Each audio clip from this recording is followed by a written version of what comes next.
वैशाली का यही संदेश है। और तभी महाभारत का एक प्रसंग स्मरण में आता है, जब स्वयंवर करने गए पांडव जब लौटे थे तो उनकी माता ने एक आज्ञा दी, और आज्ञा को लेकर जब पांडव आपस में विचलित हुए, उन्होंने शंका मन में उनके हुई, तो युधिष्ठिर ने भगवान कृष्ण से पूछा, क्योंकि द्रौपदी के पिता हों, द्रौपदी के भाई हों, पूरे परिवार में कोई ऐसे लोग नहीं थे जो कह सकते थे कि द्रौपदी की शादी 5 लोगों से हो सकती है। युधिष्ठिर बड़े गंभीर थे, धर्मराज की उपाधि उन्हें प्राप्त है, उस धर्म संकट में थे कि भाई निर्णय कैसे लें। ये तो बड़ा ही अजीब प्रश्न था, जिसका उत्तर न तो किसी श्रुति में मिलता था, न किसी स्मृति में मिलता था, और न ही किसी महापुरुष के आचरण में था।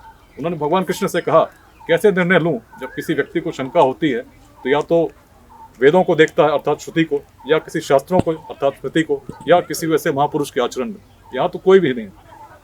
तब भगवान कृष्ण ने कहा, जब ऐसा कोई प्रसंग आए और तुम्हें न श्रुति में, न स्मृति में, और न किसी महापुरुष के आचरण में उत्तर प्राप्त हो, तो सबसे बड़ा उत्तर तुम्हारे अंदर समाहित है, जिसको हम अंतर मन कहते हैं। और अंतर्मन से यदि पूछोगे युधिष्ठिर, तो बताओ तुम्हें क्या लगता है क्या होना चाहिए? तब युधिष्ठिर कहते हैं कि जो माता की आज्ञा है उसे मानना ही उचित है, ऐसा अंतर्मन कहता है। और तब भगवान श्री कृष्ण ने पूरी कहानी बताई, किस प्रकार पूर्व जन्म में द्रौपदी को किस प्रकार की बातें हुई थी जो महाभारत में वर्णित थी। लेकिन प्रसंग क्या है? प्रसंग कहता है कि जब भी हम उद्वेलन की स्थिति में होते हैं, जब भी किसी तनाव में होते हैं, जब भी किसी समस्या को देखते हैं, तो समाधान कहीं ना कहीं अंतर्मन में है। हम चिंतन नहीं करते। यदि चिंतन करेंगे तो हम पाएंगे। मैं तो अक्सर स्वयं को टटोलता रहता हूँ। ऐसे स्थलों पर जब आता हूँ, अवशेषों से बात करने लगता हूँ, गंगा के किनारे जब जाता हूँ, एक प्रकार की आत्मीयता मुझे उस रूप में जोड़ती है जो कहती है कि हम एक हैं। वैसे ही कभी हिमालय पर भी जाता हूँ, और जब वैशाली आता हूँ तो कहीं न कहीं उस रूप में इस भूमि के प्राचीन गौरव को अनुभव करता हूँ। कहता हूँ अपने युवाओं को संदेशित करूँ कि भाई तुम क्या सोचते हो, क्या करते हो। जिस प्रकार से मैं टटोलता हूँ, क्या तुम नहीं टटोलते? यदि टटोलोगे तो जिन समस्याओं को देखकर विमुख होते हो, दुखी होते हो, दुखी होने का कारण नहीं। चिंता त्याग दो, चिंतन करो। सारी समस्याओं का समाधान हमारे अंतर मन में है।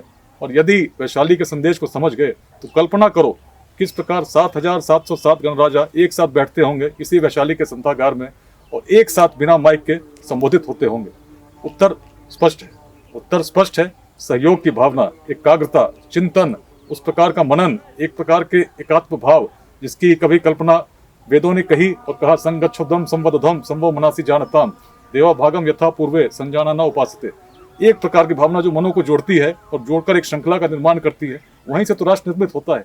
और बिहार ने ही तभी तो अखंड भारत के साम्राज्य का निर्माण किया, क्योंकि मन को जोड़ना जानते थे, व्यक्ति को व्यक्ति से जोड़ना जानते थे, व्यक्ति को व्यक्ति से जोड़ते समाज को जोड़ना जानते थे, और राष्ट्र का निर्माण करना जानते थे। क्या विडंबना हो गई आज उस वैशाली की भूमि में। आज लड़े जा रहे हैं छोटे छोटे वादों के नाम पर।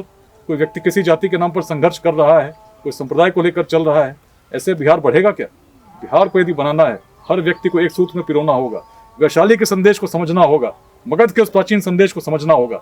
समस्याओं को खोजने कर कहीं और जाने की आवश्यकता नहीं। यदि हम प्रेरित हो गए तो स्वतः दूसरों को प्रेरित करने लगेंगे। और ये भूमि तो प्रेरणा की भूमि है, ऐसी भूमि जिसकी प्रेरणा आज भी विदेशों पार विद्यमान है।